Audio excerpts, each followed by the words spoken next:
The TCS London Marathon is one of those races where if you ask most runners about it, they will have a story to tell, whether that's watching it on TV, applying to the ballot and after years of trying to get in, running it themselves, cheering on a friend, or just soaking up the atmosphere. And it is a race that has been high on my running bucket list since I first started. To be able to take on this iconic race made me feel so proud, but also made me feel like I didn't want to let anyone down.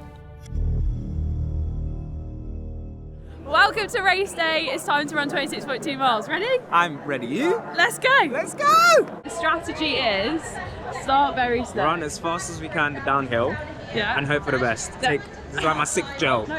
Joking. No, the strategy is start off under the pace target and then just get Build up. stronger and stronger and stronger and stronger and stronger towards the finish line. But I feel relatively calm.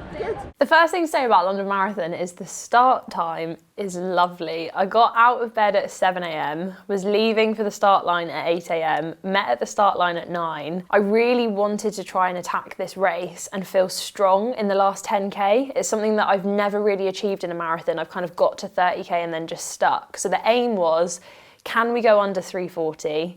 Can we finish strong? Can we enjoy the whole thing?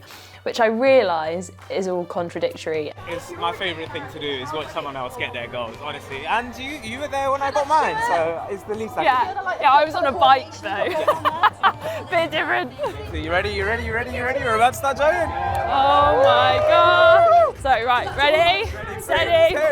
Let's Go! London Marathon 2024. Let's get it. The pacing strategy was run about 5:25 to 5:20 per kilometre for the first 5k and then see how we're feeling. Then just continue to drop down all the way up to the line if we could. 1 mile. In the first 2 kilometres, I was looking down at my heart rate and it was quite high, and I wasn't sure whether that was the crowds or if that was the excitement or if that was we had set off a little bit too fast. It did settle a little bit and I'm kind of used to my heart rate now being in like the orange zone on my watch when I'm running. But instantly off of the start line, I was fixating on things that would back up that I wasn't quite ready. The negative self-talk started pretty early on, which was worrying. This is the point where all of the different start points finally merge, and now the atmosphere is coming. But it was really, really nice to see people who were out cheering in the first mile as if it was the last mile. The support from 7k in is like quite overwhelming. And that just grew and grew and grew. And I knew I had like little points in my head that I was excited to hit. I didn't really think of the race in 2 halves. I thought of like, get to here, get to here, get to here. And in the first big one of those was get to Cutty Sark. This is unbelievable, this is unbelievable. When we hit Cutty Sark and we went past the New Balance cheer zone and I just saw so many people that I knew and loved, I was like, okay, this is good. Apart from the fact that I really needed a wee. Feels like the finish line at kilometre 10. Next one. We need a toilet break. Next one, there'll be lots, for sure. I ducked into a toilet, literally took about 20 seconds. How are we feeling? Relieved? So much better now, been through me. Heart rate dropped down by like 20 points. This kilometre will be like 15 seconds too slow. That's fine, we can make that up. I feel lighter. I was starting to get like cramps because I need a wee so bad. Top tip though, if you do wee in a marathon, remember to lock the door because I just gave some poor guy a right eyeful. One big worry gone, vanished out of my brain. I had stopped, I had gone for a wee. I felt better for it, that was a good decision. And then just after that moment, I saw one of my best friends. All the stars had aligned and everything was going great. Have fun, goal A, have fun. And I'll tell you what, now I'm having fun. Let's cross the line! Lucky, thank you! Right there. I couldn't believe we were running at the pace that we were running. I couldn't believe we were doing what we were doing all the way up to Tower Bridge. The crowds were just relentless in the best possible way. One of the most iconic places on the route. What have you got to say? Oh, I am emotional. When people talk about London Marathon, they talk about this moment, and it is, I can't even describe how good this is.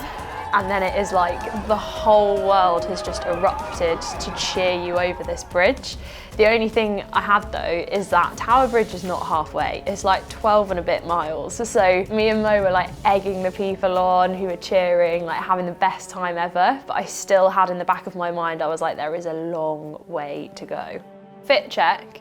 I feel like the main reason that so many people were able to spot me out on the course is that this t-shirt. Like I was doing it as well. If there was a sea of runners in front of me and someone was in this New Balance t-shirt, I was like, sick, that's cool, we match. Personally for me, I don't get on with a floaty short in a marathon, so the fact that this was like streamlined to my body with 2 pockets either side was exactly what I needed. And then a moment for the shoes. In the London Marathon colourway, the New Balance Supercomp Elite V4s were so good. A huge part of it's down to those shoes. I think a huge part of why people want carbon plated shoes in a marathon is the recovery element. Are you going to enjoy the whole experience, including the day after when your legs are screaming at you at how hard they've worked? And the shoes definitely help with that.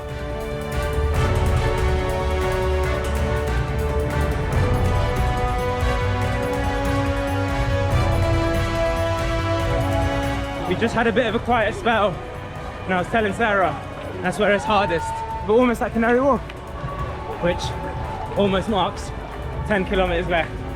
And in the last 10 kilometers, we could just breathe. Sarah's focused, Sarah's locked in, Sarah's going strong. Oh my God, this was the bit in my longest run, where I was toast, and I got the same feeling, like, I just can't do it. Half of the training is physical and the other half is mental. Physically, I was fine. We were speeding up. The paces were still good. But just as we went further and further away from Tower Bridge, the "you can't do this" in the back of my mind just got stronger and stronger and stronger. It was like I was having a battle in my head, and the punches were, "You're not good enough. You don't deserve to get this time. Why did you think you could? Because you can't."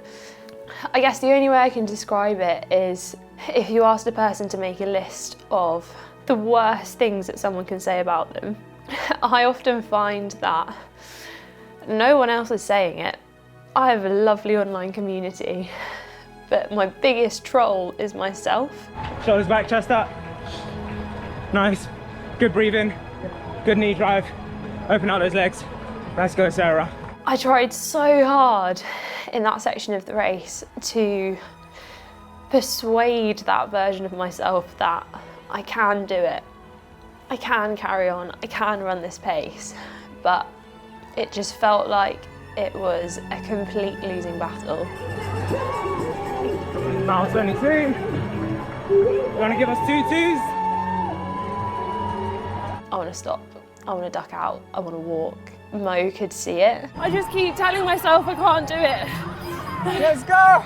And I keep telling you she can. And it's really hard. Everything hurts. My mind has been against me since about 16 miles.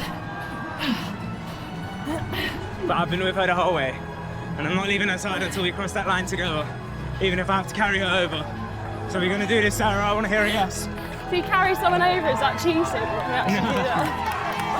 Are we going to do this, Sarah? I want to hear a yes. Yes! Are we going to do this, Sarah? I want to hear a yes. Yes! He was telling me to cheer, he was telling me to scream, he was telling me to smile, he was like pacing me, he was giving me every trick in the book to drag someone out of the pain cave. I was looking down at my hands and going like, right, number 1, run them while you're in. Number 2, there's no failing here. You're either learning or you're winning. Ride this downhill, Sarah, ride it. We're officially on the home straight. We just got 4K to go. Once we'd got away from Canary Wharf, once we got back past Tower Bridge and we were on the home straight, as Mo calls it, although I don't think you can call 4 miles a home straight, that's way too long. Once we got to that bit, all we saw was the incredible community that had come out to line the streets of London, and that is what makes it so special. If you're feeling rubbish in that moment, you can't help but smile at the people who are letting off confetti cannons, the people who are screaming your name because you've written it on your bib, or at the people that are recognising you. And once we got to there, I knew I was so close to where my mum had promised she'd be standing. Where's my mum? Where's my mum? Your mum, she's coming, she's coming. We're gonna find Sarah's mum. We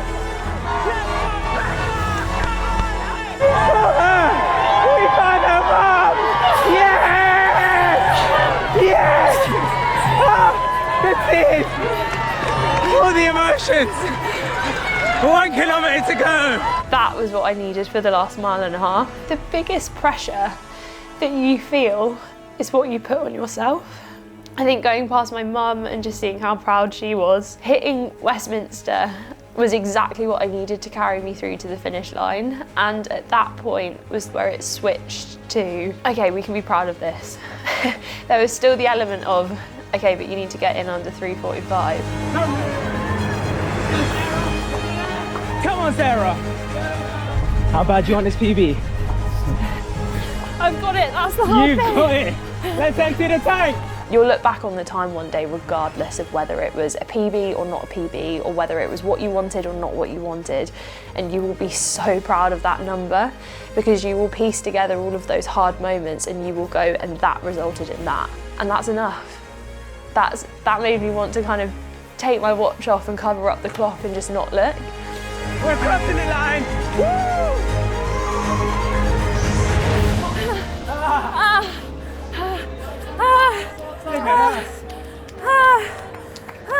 With my brain against me, my legs carried on anyway and got me to a huge PB, 3 hours, 44 minutes and 22 seconds. Yes, I wanted a sub 3:40. Maybe you can convince me to run another marathon and I'll have a crack at that. But it's so much more than a time. It is 26.2 miles of you learning something about yourself. Today, I learned that I am mentally strong. I shouldn't have finished that. I shouldn't have PB'd in that, but I did. And that's what I'm proudest of.